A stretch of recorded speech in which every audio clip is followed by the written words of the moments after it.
नमस्कार, अपने सबके मिथिला समाचार टीवी पर स्वागत करै छी। खबर मधुबनी से अछि, जतऽ भारतीय जनता पार्टी जिला कार्यालय मधुबनी में 43वां स्थापना दिवस खूब धूमधाम से मनायल गेल। एहि अवसर पर जिला अध्यक्ष शंकर झा के द्वारा झंडोत्तोलन कयल गेल। एहि कार्यक्रम में मुख्य अतिथि के रूप में बिहार सरकार के पूर्व मंत्री, झंझारपुर विधानसभा से विधायक आ भाजपा प्रदेश उपाध्यक्ष नीतीश मिश्रा के संग और बहुत लोग उपस्थित छलथि। पार्टी कार्यालय में सुबह 9:45 से दूरदर्शन के माध्यम से प्रधानमंत्री नरेंद्र मोदी के संबोधन सुनल गेल।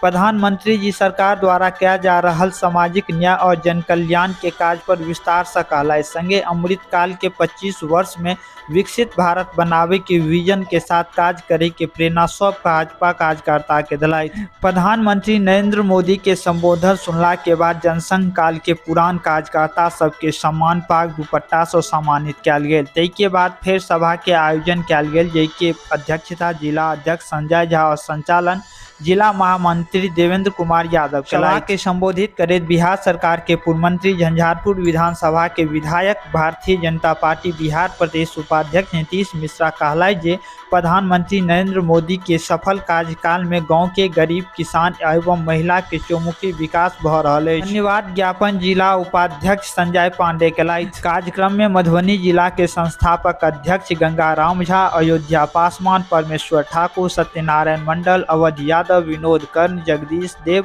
रामचलित कुशवाहा, राम लखन जी, प्रोफेसर रविंद्र नाथ पांडे, मोहन पजियार, चेतन राजपाल, रामेश्वर सैनी, सीताराम साहू, मदन श्रीवास्तव, संजीव कुमार बादल, प्रमोद सिंह, राधा देवी, पूनम सिंह, अरुण कांत झा, सुबोध चौधरी, प्रतिमा रंजन, मीना देवी, लक्ष्मी कुमारी, कन्हैया कुमार, प्रभाकर झा, अशोक राम, मनोज कुमार मुन्ना, पिंटू, कन्हैया कुमार, शंकर झा समेत अन्य सब उपस्थित छलथि।